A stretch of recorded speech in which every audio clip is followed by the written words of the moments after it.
Kejriwal bail petition పై supreme court తీర్పు reserve చేసింది. ఉదయం నుంచి 4 గంటలకు పైగా వాదనలు సాగాయి. ఎల్లుండిలోపు లిఖితపూర్వకంగా వాదనలు సమర్పించాలని న్యాయవాదులకు సుప్రీంకోర్టు సూచించింది. వచ్చే మంగళవారం తీర్పును వెలువరించనుంది సుప్రీంకోర్టు. మరోవైపు కేజ్రీవాల్ అరెస్టు చట్టబద్ధంగా జరిగిందని సిబిఐ వాదించింది.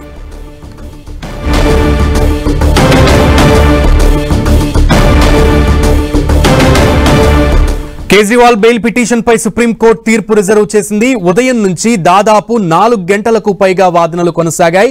ఎల్లుండిలోపు లిఖితపూర్వకంగా వాదనలు సమర్పించాలని న్యాయవాదులకు సుప్రీంకోర్టు సూచనలు జారీ చేసింది. వచ్చే మంగళవారం తీర్పును వెలువరించనుంది సుప్రీంకోర్టు. ఇక కేజ్రీవాల్ అరెస్టు చాలా చట్టబద్ధంగా జరిగిందని CBI వాదించింది.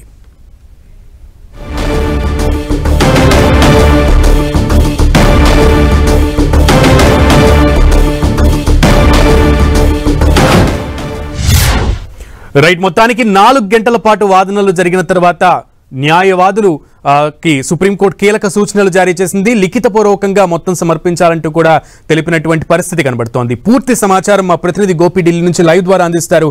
Gopi. Delhi liquor policy CBI కేసులో కేజ్రీవాల్ బెయిల్ పిటిషన్ పైన ఈరోజు సుదీర్ఘ విచారణ సుప్రీంకోర్టులో జరిగింది. సుమారు 4.5 గంటల పాటు ఈరోజు జస్టిస్ సూర్యకాంత్ మిశ్రా అలాగే జస్టిస్ ఉజ్జల్ భుయాన్ ధర్మాసనం విచారణ జరపడం జరిగింది. సో ఈ సిబిఐ కేసులో కేజ్రీవాల్ అరెస్టుపై ముఖ్యంగా బెయిల్ కోరుతూ దాఖలు చేసిన పిటిషన్ పైన తీర్పును రిజర్వ్ చేయడం జరిగింది. వచ్చే మంగళవారం తీర్పును వెలువరించబోతోంది. ఎల్లుండిలోపు లిఖితపూర్వక వాదనలో ఇంకా ముఖ్యంగా ఈరోజు ఇటు సిబిఐ తరఫున అడిషనల్ సొలిసిటర్ జనరల్ ఎస్వి రాజు వాదనలు వినిపించారు. కేజ్రీవాల్ బెయిల్ ని వ్యతిరేకిస్తూ ఆయన అరెస్ట్ చట్టబద్ధంగానే జరిగింది, ఆయనకు వ్యతిరేకంగా ఆధారాలు ఉన్నాయి, అసలు కేజ్రీవాల్ బెయిల్ పిటిషన్ విచారణ సుప్రీంకోర్టులో ముఖ్యంగా విచారణ జరపడమే సరికాదు, ఆయన ట్రయల్ కోర్టుని ఆశ్రయించలేదు, ఇంకా ఈ బెయిల్ పిటిషన్ పైన విచారణకు సంబంధించి ఇప్పుడు ఈ కేసులో ముఖ్యంగా ఛార్జ్ షీట్ కూడా ఫైల్ అయింది. ట్రయల్ కోర్టు ఆ ఛార్జ్ షీట్ ని పరిగణలోకి తీసుకున్న తర్వాతనే బెయిల్ పై నిర్ణయం తీసుకోవాల్సి ఉంటుంది, అది కూడా ట్రయల్ కోర్టే తీసుకోవాల్సి ఉంటుంది, కానీ సుప్రీంకోర్టు కాదు అని చెప్పి కేజ్రీవాల్ బెయిల్ ని వ్యతిరేకిస్తూ అలాగే 41 సిఆర్పిసిఏ ముఖ్యంగా కేజ్రీవాల్ కు వర్తించదు, కోర్టు అనుమతితోనే కేజ్రీవాల్ సంబంధించి ఆయనపై ఉన్న అభియోగాలకు సంబంధించి రిమాండ్ రిపోర్ట్లో అన్నింటినీ ప్రస్తావించి దాన్ని ట్రయల్ కోర్టుకి సమర్పించిన తర్వాతనే ట్రయల్ కోర్టు దాన్ని పరిగణలోకి తీసుకుంటూ కేజ్రీవాల్ అరెస్ట్ చట్టబద్ధంగానే జరిగింది అని చెప్పి స్పష్టం చేస్తూ ముఖ్యంగా ఆ పిటిషన్ ని తిరస్కరించడం జరిగిందని చెప్పి కూడా సుప్రీంకోర్టు తెలిపారు. ప్రధానంగా ఈరోజు కేజ్రీవాల్ 2 పిటిషన్లు దాఖలు చేశారు. ఒకటి తన అరెస్టు చట్ట విరుద్ధం, ముఖ్యంగా అరెస్టును సవాల్ చేస్తూ ఒక పిటిషన్, అలాగే తనకు బెయిల్ మంజూరు చేయాలంటూ ఒక పిటిషన్. ఈ 2 పిటిషన్ల పైన కూడా ఈరోజు సుదీర్ఘంగా కేజ్రీవాల్ తరఫున అభిషేక్ మను సింఘ్వి వాదనలు వినిపించడం జరిగింది.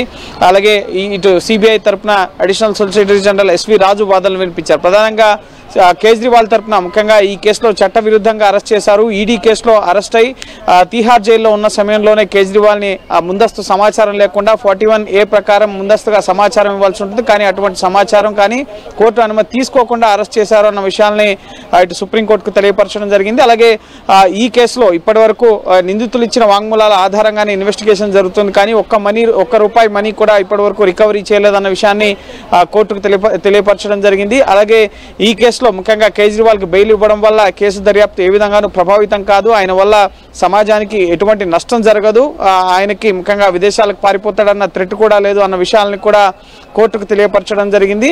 అలాగే ఈ లిక్కర్ పాలసీ కేసుకు సంబంధించి మొదట ఎఫ్ఐఆర్లో సిబిఐ ఎఫ్ఐఆర్లో ఆయన పేరు లేదు, ఆ తర్వాత ఈడీ నమోదు చేసిన ఈసీఆర్లో ఆయన పేరు చేర్చడం జరిగింది. మొదట సాక్షిగా వాంగ్మూలాన్ని నమోదు చేశారు, కానీ ఆ తర్వాత నిందితుడిగా చేర్చారన్న విషయాల్ని తెలియపరుస్తూ అసలు కేజ్రీవాల్ అరెస్టే చట్ట విరుద్ధం, ఈడీ కేసులో బెయిల్ వస్తుంది కాబట్టి ఆయన సిబిఐ కేసులో అరెస్ట్ చేశారు అన్న విషయాల్ని కోర్టు దృష్టికి తీసుకెళ్లారు. కానీ సిబిఐ తరపు న్యాయవాది ఇటు ఎస్వి రాజు అడిషనల్ సొలిసిటర్ జనరల్ ఈ కేసులో కేజ్రీవాల్ పాత్ర చాలా కీలకం, ఇంకా ఈ కేసు ఇన్వెస్టిగేషన్ కొనసాగుతుంది, ఛార్జ్ షీట్లు దాఖలు చేస్తున్నాం, ఇటీవలే కేజ్రీవాల్ పైన ఛార్జ్ షీట్ దాఖలు చేయడం జరిగింది గత మంగళవారం. సో దాన్ని పరిగణలోకి తీసుకునే అంశం పైన సెప్టెంబర్ 11న ట్రయల్ కోర్టులో విచారణ జరగబోతోంది. సో అలాగే ఇంకా ఈ కేసు ఇన్వెస్టిగేషన్లో భాగంగా పంజాబ్ మూలాలు కూడా ఉన్నాయి. పంజాబ్లో కూడా ఈ కేసు ఇన్వెస్టిగేషన్కి సంబంధించి ముఖ్యంగా మహదేవ్ లిక్కర్స్ అనే సంస్థకు సంబంధించిన ఇన్వెస్టిగేషన్ జరగాల్సి ఉంది. అక్కడ ఆమ్ ఆద్మీ పార్టీ ప్రభుత్వం అధికారంలో ఉంది. సో కేజ్రీవాల్ బయటకు వస్తే కనుక సాక్ష్యాలని, ఆధారాలని, అలాగే ఈ కేసు ఇన్వెస్టిగేషన్ని కూడా ప్రభావితం చేస్తారు. కాబట్టి సో ఈ రెండు విషయాల్లో, ఒకటి చట్టబద్ధంగానే కోర్టు అనుమతితోనే కేజ్రీవాల్ని అరెస్ట్ చేశాం, అలాగే ఇక్కడ విచారణ, బెయిల్పై విచారణ జరగడం సరికాదు. ఇప్పుడు ముఖ్యంగా ఛార్జ్ షీట్ పైన ట్రయల్ కోర్టులో విచారణ జరగాల్సి ఉంది. ఒకవేళ కేజ్రీవాల్ రెగ్యులర్ బెయిల్ కావాలంటే ట్రయల్ కోర్టుకు వెళ్ళాలి. అలా వెళ్లకుండా హైకోర్టుకు నేరుగా వెళ్లారు. అదే అంశాన్ని హైకోర్టుకు కూడా చెప్పామని చెప్పి ఎస్వి రాజు కోర్టుకు తెలియపరచడం జరిగింది. సో ఇక్కడ ప్రధానంగా అరెస్ట్ చట్టబద్ధంగా జరిగిందన్న విషయాన్ని ఈరోజు సుప్రీంకోర్టుకు చెప్పారు. అలాగే కేజ్రీవాల్కు వ్యతిరేకంగా ఆధారాలు ఉన్నాయి, కేసు దర్యాప్తును ప్రభావితం చేస్తారు, సాక్షుల్ని, ఆధారాలని. పంజాబ్లో ఆమ్ ఆద్మీ పార్టీ ప్రభుత్వం అధికారంలో ఉంది కాబట్టి సో ఇప్పుడు కేజ్రీవాల్కి బెయిల్ ఇవ్వద్దు, ఈ కేసు ఇన్వెస్టిగేషన్ కొనసాగుతుందన్న విషయాన్ని కూడా స్పష్టం చేస్తూ తన వాదనని సబ్మిట్ చేశారు. దానికి కౌంటర్ ఆర్గ్యుమెంట్స్ కూడా ఇటు అభిషేక్ మను సింఘ్వి ఈరోజు వినిపించే ప్రయత్నం చేశారు. కానీ కోర్టు సమయం ముగుస్తుండడంతో ఏమైనా వాదనలు ఉంటే కనుక లిఖితపూర్వకంగా ప్రధానంగా ఈ లిక్కర్ పాలసీ కేసుకు సంబంధించి పూర్తిగా ఈ కేసులో ఇప్పటి వరకు ఎవరెవరైతే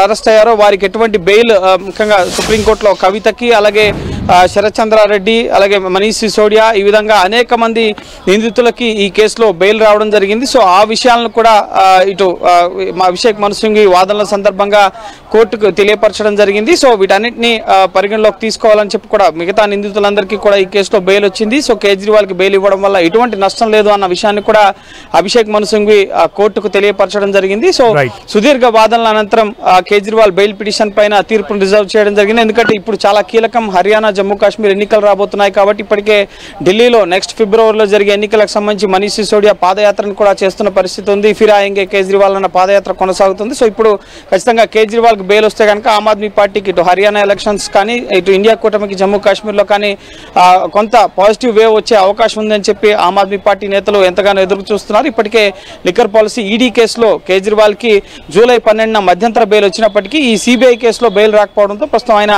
తీహార్ జైల్లోనే ఉంటున్న పరిస్థితి. ఇటు ఈడీ కేసులో మార్చి 24వ తేదీన కవిత అరెస్ట్ అయిన 5 రోజులకే ఆయన అరెస్ట్ అయ్యారు. అలాగే ఇప్పుడు సిబిఐ కేసులో గత జూన్ 26వ తేదీన ఆయన అరెస్ట్ చేయడం జరిగింది. అప్పటి నుంచి కూడా ఆయన తీహార్ జైల్లోనే ఉన్నారు. ఈ సిబిఐ కేసులో ఆయన జ్యుడిషియల్ కస్టడీని సెప్టెంబర్ 11 వరకు పొడిగించడం జరిగింది. సో ఆ కేసుకు సంబంధించి సెప్టెంబర్ 11 మళ్ళీ ట్రయల్ కోర్టులో విచారణ జరగబోతుంది. సో ఆలోపు ఈ వచ్చే మంగళవారం ముఖ్యంగా కేజ్రీవాల్కి సుప్రీంకోర్టులో ఊరట లభిస్తుందా లేదా అన్నది మనం వేచి చూడాలి. Right Gopi, thank you.